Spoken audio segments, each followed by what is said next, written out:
প্রচুর লোক ধূমপান করেন এবং এই ক্ষেত্রে যে আমাদের যে নিয়মগুলো অনেক ক্ষেত্রে ভায়োলেটেড হয়। এবার এই জিনিসগুলো সুরক্ষা করা হচ্ছে, এই বিষয়গুলো আরও স্পেসিফাই করা হয়েছে, এক্সপ্লেন করা হয়েছে, পরিধিটাও বাড়ানো হয়েছে পাবলিক প্লেসের।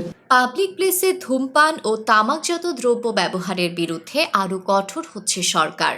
তামাক নিয়ন্ত্রণ আইন সংশোধনের আওতায় এবার তামাকজাত দ্রব্যের সংজ্ঞায় যুক্ত করা হয়েছে ই সিগারেট সহ সব ধরনের উদীয়মান তামাক ও নিকোটিনজাত পণ্য।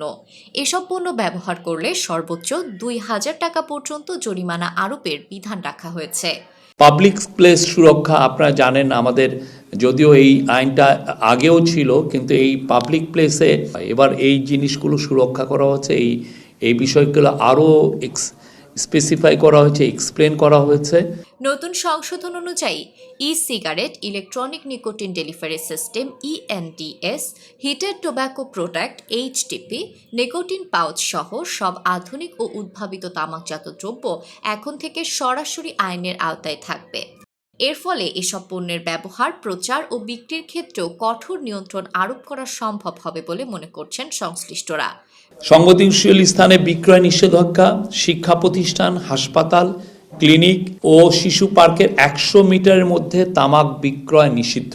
স্বাস্থ্য বিশেষজ্ঞরা বলছেন, তরুণ সমাজের মধ্যে ই সিগারেট ও নিকোটিন পাউচের ব্যবহার আশঙ্কাজনক হারে বাড়ছে।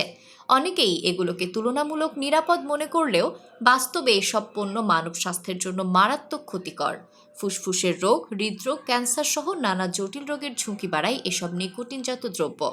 সরকারের এই সিদ্ধান্তকে স্বাগত জানিয়েছে তামাক বিরোধী সংগঠনগুলো। তাদের মতে আইনের কঠোর প্রয়োগ নিশ্চিত করা গেলে পাবলিক প্লেসে ধূমপান কমবে, পাশাপাশি নতুন প্রজন্মকে নিকোটিন আসক্তি থেকে রক্ষা করা সম্ভব হবে।